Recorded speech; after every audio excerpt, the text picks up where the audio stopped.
1946. 90 million people a week are walking into a movie theater in America.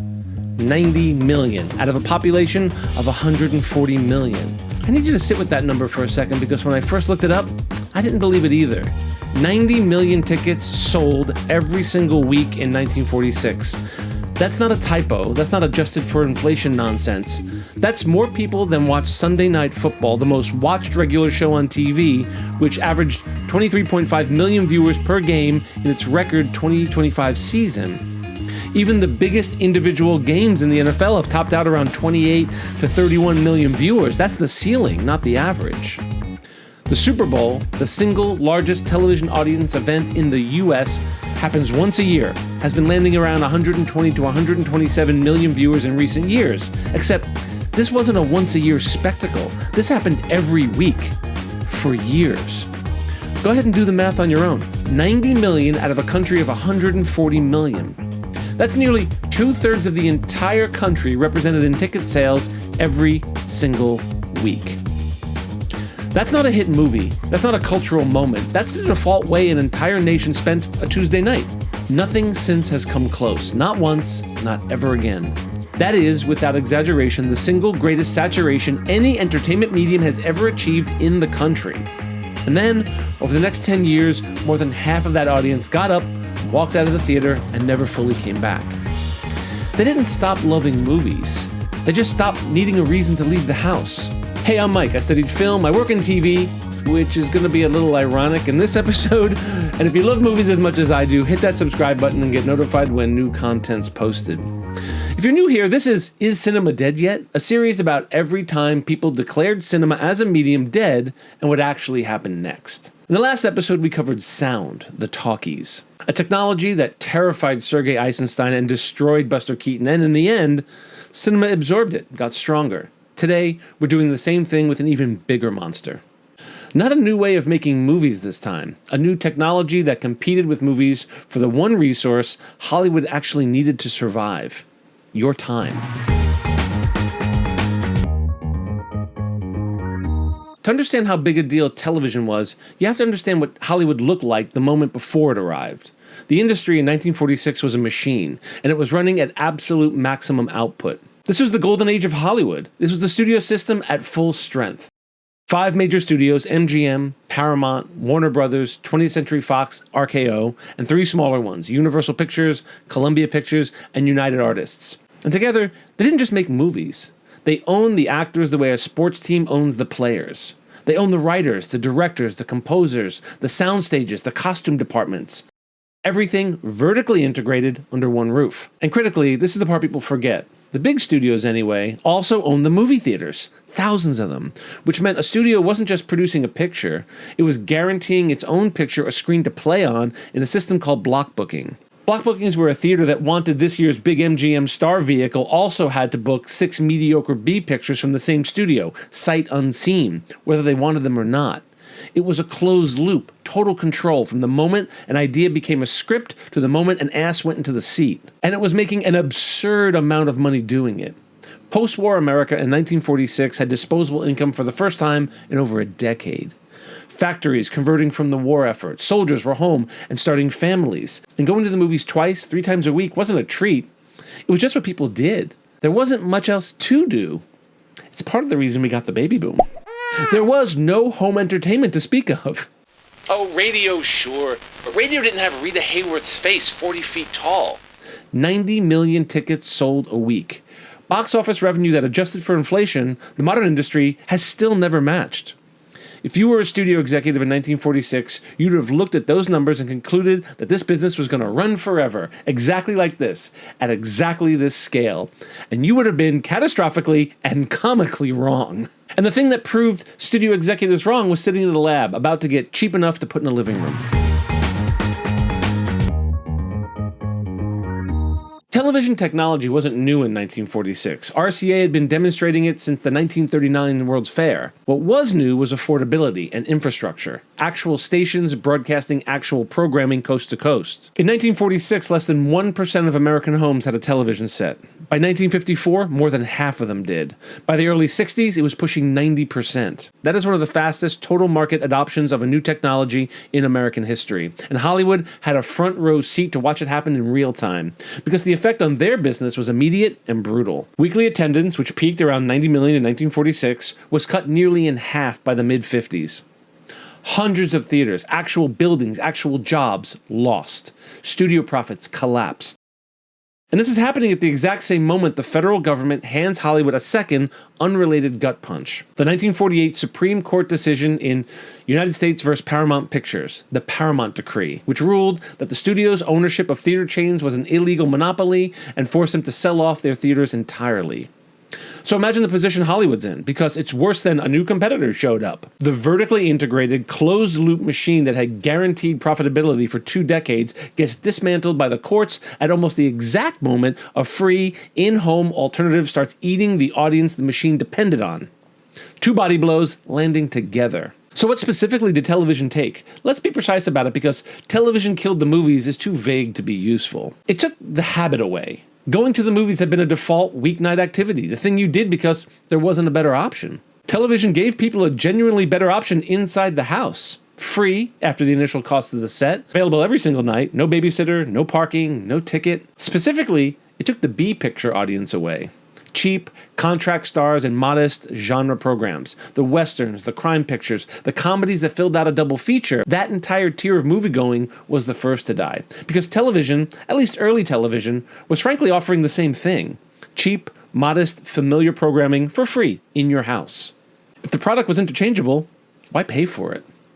And it took talent. Television in the early 50s desperately needed content. And turned out a lot of veteran film actors, writers, and even directors were willing to work in the new medium for a paycheck, for visibility, sometimes because the studio system's contract structure was starting to crack anyway. It wasn't a one-way migration of has-beens. Some of the sharpest writing of the decade, the golden age of television drama, live anthology shows like Playhouse 90 and Studio One, was happening on the small screen, made by people who might otherwise have been writing features. Here's the thing that Hollywood had to sit with, and it's the same thing every threatened medium eventually has to sit with. Television wasn't offering something better than the movies. Not in the early years, anyway. It was offering something good enough, for free, without you having to put on pants. And good enough and free is one of the most dangerous competitors a premium product will ever face. Not having to wear pants was just a bonus. So the studios had exactly 2 options. 1, give the audience a product television structurally could not replicate. Or 2, die slowly, 1 shuttered theater at a time. They chose option 1. And what they came up with over the next several years is one of the most fascinatingly desperate stretches of technological experimentation in the history of the medium. If television's core threat was a small black and white box in your living room, Hollywood's answer almost instinctively was make the thing television structurally cannot be. Television in the early 50s was small, a 12, maybe 16-inch screen, black and white for the most part. Color broadcasting barely existed yet. Low resolution, mono sound coming out of a tiny speaker. Cool. So Hollywood went the opposite direction on every single axis simultaneously. Bigger, wider, more colorful, loud. Even at one point, smelly. I promise, I'm not exaggerating on that last one. It starts with Cinerama. September 30th, 1952, the Broadway Theater in New York. Ladies and gentlemen, this is Cinerama. A film called This Is Cinerama premieres. And it's not subtle about what it's selling. Cinerama is cool because it used 3 synchronized cameras, technically housed in a single body, sharing 1 rotating shutter for perfect synchronization, to capture an image with a horizontal field of view of about 146 degrees. Then it projected that footage from 3 separate synchronized projectors onto a massive, deeply curved screen that wrapped around the edges of your peripheral vision. You did not simply watch Cinerama, you sat inside of it.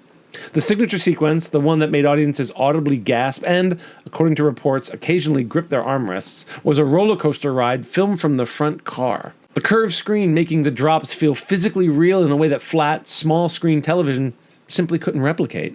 That's the whole strategy in one sentence. Cinema stopped competing with television on television's terms and started competing on terms television couldn't even enter the arena for.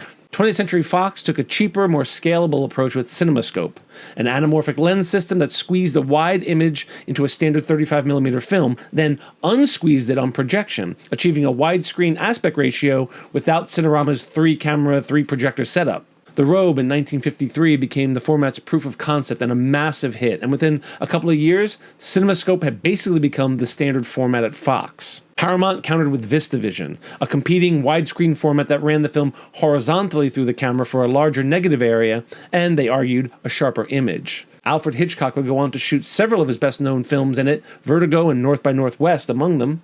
Then, because widescreen alone apparently wasn't enough, 1952 also gives us the 3D craze.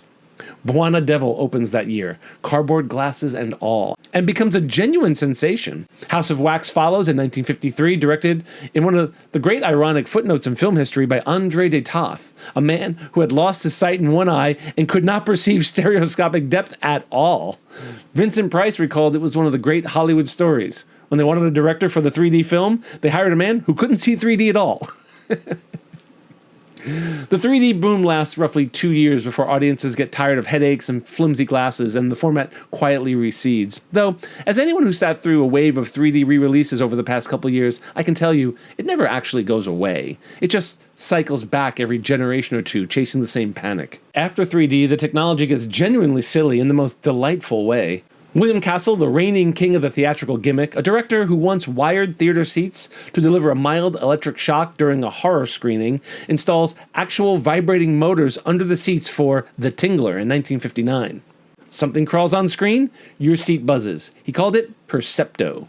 And in 1960, a film called Scent of Mystery is released in a handful of specially outfitted theaters, equipped with something called Smellovision. Check out that tagline. First they moved, then they talked, now they smell. Talking about the movies.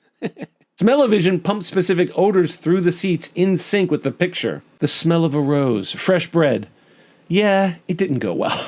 One critic noted that the smells arrived a beat too late and dissipated before anyone could register what they were. Smellovision, mercifully, never became an industry format. Here's the detail I think ties this whole spectacle arms race together in a way most people miss, and it involves a name you wouldn't expect: Walt Disney. Walt saw Cinerama at the Hollywood Pantages, the 3-projector wraparound screen format we just talked about, and by his own team's account, he turned to one of his special effects people and asked a very simple, very Walt question. If they can put 3 screens together, why can't we do a full circle? That question is the actual origin of Disneyland's Circorama, later renamed CircleVision 360. Walt handed the problem to Ub Iwerks, the same Iwerks who co-created Mickey Mouse 2 decades earlier.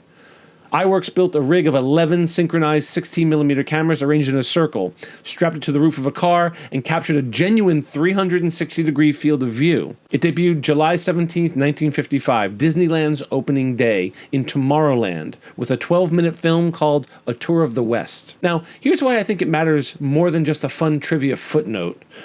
WED Enterprises, the division that eventually becomes Walt Disney Imagineering, was founded in December of 1952. 3 months after Cinerama's premiere, while Fox was still finishing CinemaScope.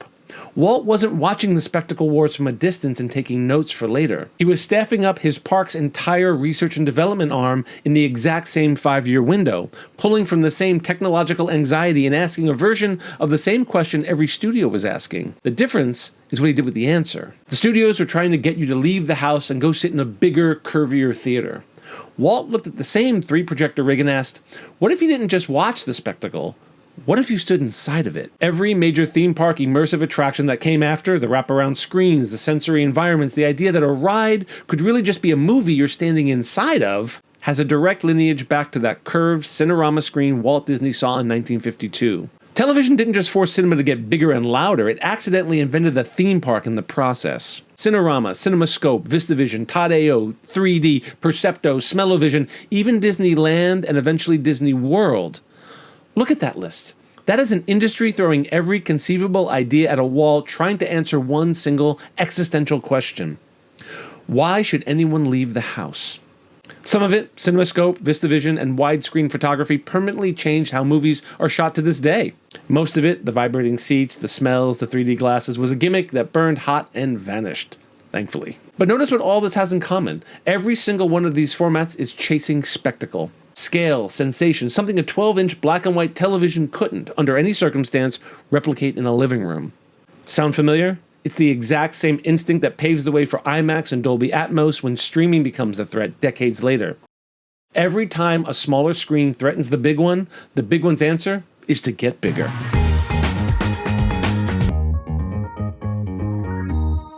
But spectacle wasn't the whole strategy, and this is the part of the story I actually think is more interesting than the technological advancements because it's not about the size of the screen.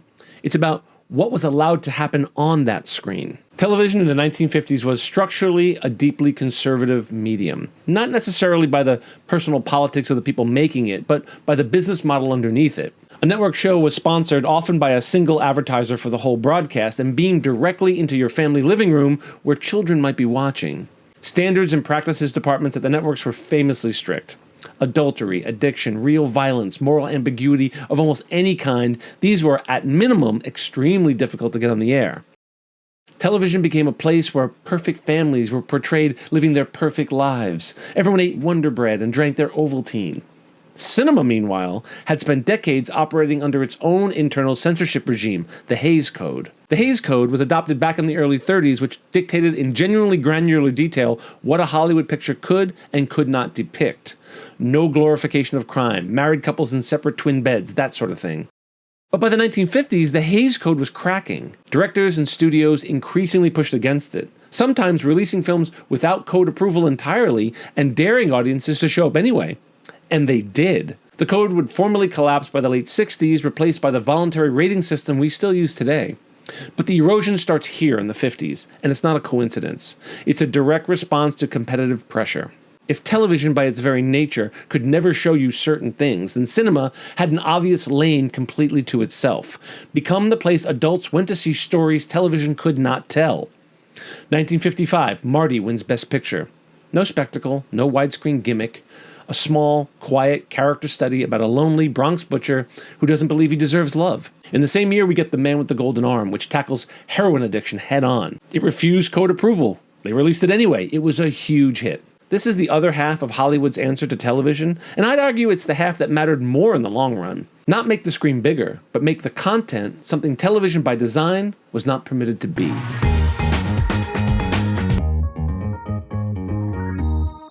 Here's where the story gets genuinely strategic and where you start to see the industry's panic curdle into something closer to shrewdness.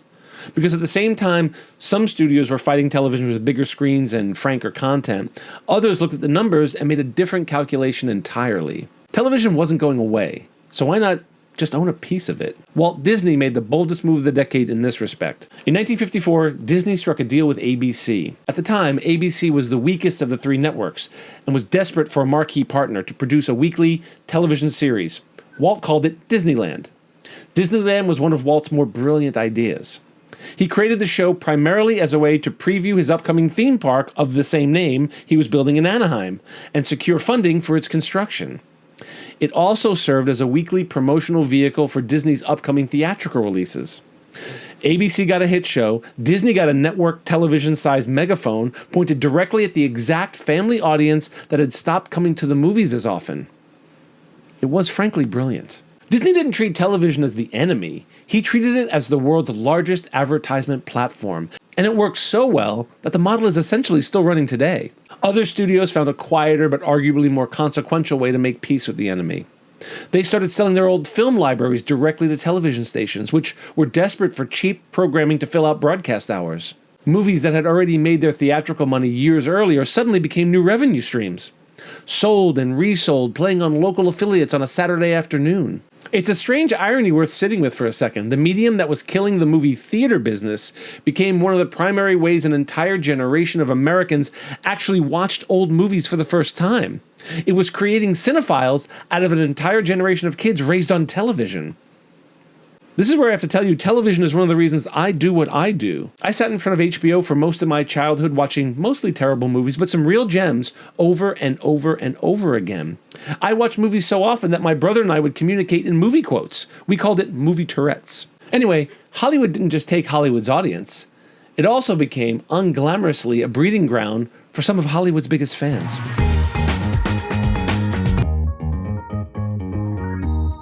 I want to spend a minute on the filmmakers because their choices tell you something the box office numbers can't. Alfred Hitchcock, already one of the biggest names in American cinema by the mid-1950s, didn't treat television as beneath him.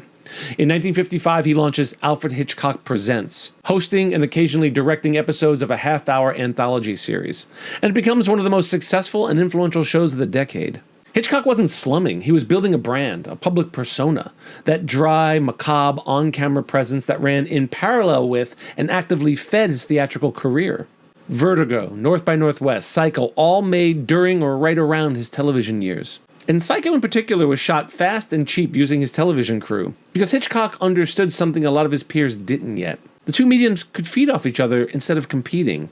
John Ford, the great chronicler of the American West on the big screen, occasionally lent his name and his eye to television projects. And Orson Welles, whose relationship with the Hollywood studio system was charitably complicated by this point. He had final cut on his very first film and then had his next 3 projects taken away and recut by 3 different studios. He moved fluidly between mediums out of both curiosity and, frankly, necessity. Welles was known to do television work when the film financing dried up, which, by the 1950s, often did. The pattern across all of them is the same. The filmmakers who survived and thrived through this transition weren't the ones who treated television as an insult to their art. They were the ones who understood it as another tool in a bigger kit, a way to build audience, generate income, and sometimes tell a smaller, more intimate kind of story that a giant CinemaScope frame wasn't actually built for. Sound familiar? How many television and movie stars are creating content online today? Conan O'Brien being the most famous, starting his podcast after his late-night show was canceled. But Katie Couric, Don Lemon, Jake Tapper, Amy Poehler, the guys from the Smart List podcast are all embracing content creation today the way filmmakers were embracing television in the 1950s. Before we close out this episode, I want to talk about something quieter that television took from the movies. Something that doesn't get nearly as much attention as Cinerama or 3D glasses, but I'd argue actually cuts deeper. The news. If you went to the movies in 1946, your evening didn't start with the feature. It started with a newsreel. 5 to 10 minutes of black and white footage produced weekly by one of 5 major newsreel companies. Pathé News, Hearst Metrotone, Paramount News, Fox Movietone, Universal Newsreel, and it was just part of the ritual. There was a cartoon, a newsreel, coming attractions, and then the picture you came for. For decades, if you wanted to see the news, instead of just read it or hear it on the radio, the movie theater was the only place on earth that could show it to you. And the funny part is, it was never actually new. By the time that footage was shot, developed, edited, scored, distributed to theaters, and threaded into a projector, you were watching something that had actually happened days ago, sometimes weeks. The name news was, in a very real sense, a lie we all agreed to believe. Television didn't need that lie. In 1948, NBC launches a 10-minute nightly newscast called Camel Newsreel Theater. The makers of Camel cigarettes bring the world's latest news events right into your own living room. Sit back, light up a Camel, and be an eyewitness to the happenings that made history in the last 24 hours. Functionally just filmed newsreel footage read aloud, but broadcast the same day it happened. And once that door opens, it doesn't close. Once audiences understand that they can find out what happened in Korea or Washington or in their own city tonight before bed for free, the theatrical newsreel doesn't stand a chance. It's not even a fair fight. It was never going to be a fair fight. Paramount's theatrical newsreel operation folds in 1957. Fox Movietone shuts down in 1963. Hearst limps along until 1967. Universal, the last of the 5 standing, releases its final newsreel on December 26, 1967, ending a run that had started back in 1929. Now here's why I think this deserves its own moment in this episode, separate from the spectacle war we just spoke about. Because every other threat we've talked about is a threat cinema could actually answer. Television has a smaller screen? Fine. Hollywood builds Cinerama. Television can't show adult content? Fine. Cinema becomes the place for it. Television owns your living room? Fine. Disney puts a show on ABC and turns the enemy into a billboard. But liveness isn't a format problem. You can't build a curved screen large enough to fix that. You can't solve it with a wider lens or a better print. The movie theater, by its fundamental nature, footage shot, developed, cut, scored, shipped, and threaded through a projector, can never be live. That's not a limitation Hollywood failed to overcome. That's a limitation baked into what a movie theater physically is. And once television proved it could do live, it started stacking up moments that no amount of studio ingenuity could ever have replicated on a movie screen. February 9th, 1964, the Beatles' first live performance on American soil on The Ed Sullivan Show. 73 million people watching four young men in the exact same moment, in living rooms across an entire country. Not a screening, not a premiere with a few hundred people in a theater in Manhattan. One single, unrepeatable, simultaneous moment shared by roughly a third of the population of the United States. And 5 years later, July 20th, 1969, Neil Armstrong steps onto the surface of the moon. Although the surface appears to be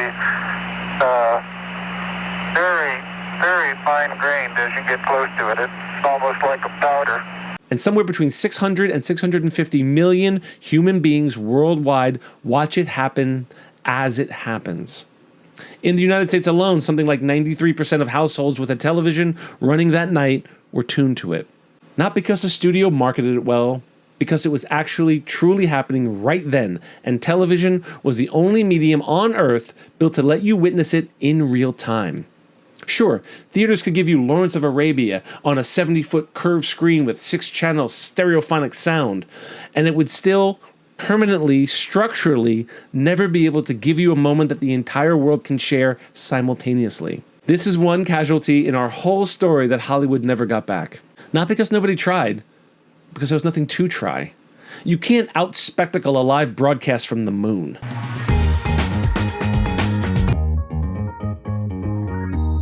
So let's take stock the same way we did with sound. What actually died? 90 million weekly tickets sold in 1946 was never seen again. Not once, not even close. That number is gone permanently, and it's not coming back. Thousands of neighborhood theaters, particularly the small, single-screen houses that couldn't survive on a shrinking audience, closed for good. The studio system itself, the vertically integrated contract player block booking machine, was already under legal assault from the Paramount Decree, and television finished the job the courts had started. It forced the major studios toward the more fragmented project-by-project freelance model that still basically defines the industry today. And a certain kind of cheap, disposable, interchangeable programming, the B picture, turned out to fill a double bill, essentially stopped being viable because television for free could offer something functionally similar. Though, I'll flag one exception here because it's too good to skip past. The B-movie didn't actually stay dead. It just went dormant for about 30 years. When home video shows up in the late 70s and 80s, the exact same cheap, disposable, high-volume model comes roaring back, this time filling video store shelves instead of movie theater double bills. Direct-to-video became the new drive-in, but we'll get into that in the next episode. But there's one loss on this list that doesn't get a comeback story.